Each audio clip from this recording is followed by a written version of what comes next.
gentlewoman from North Carolina is recognized for 4 minutes.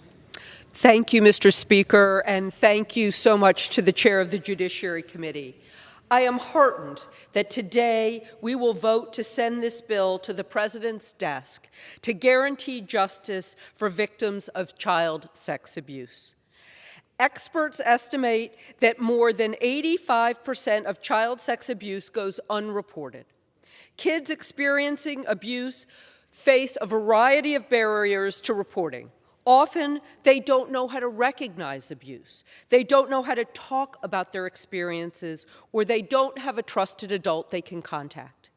Even when survivors do report their abuse, their experiences often fail to reach the people in the justice system who can stop the predator. For all of these reasons, the process of disclosure of abuse can take decades. The average age of reporting child sex abuse is 52 years old. Tragically, statutes of limitations often prevent survivors who disclose their abuse as adults from getting their day in court. But justice systems are slowly beginning to understand how delayed disclosure impacts access to justice. In the past 2 decades, 48 states and Washington, D.C. have amended child sex abuse laws to expand or eliminate statutes of limitations. Congress previously eliminated the federal criminal statute of limitations for child sex abuse and sex trafficking and slightly lengthened the federal civil statute of limitations.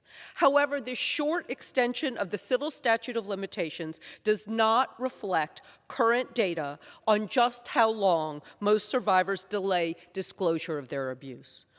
All survivors deserve access to justice, no matter how long it takes them to talk about the trauma they've suffered. Today, 1 in 5 girls and 1 in 13 boys experience sex abuse before their 18th birthday. I've heard about far too many cases of child sex abuse in my home state of North Carolina. A case currently before the North Carolina Supreme Court involves the wrestling team at a Gaston County high school where teenage athletes were sexually abused by their coach.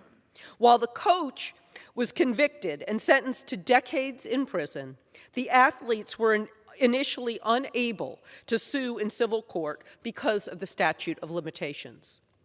This case is currently before the North Carolina Supreme Court because a 3-judge panel ruled that the state law opening the window for adult survivors of sex abuse was unconstitutional.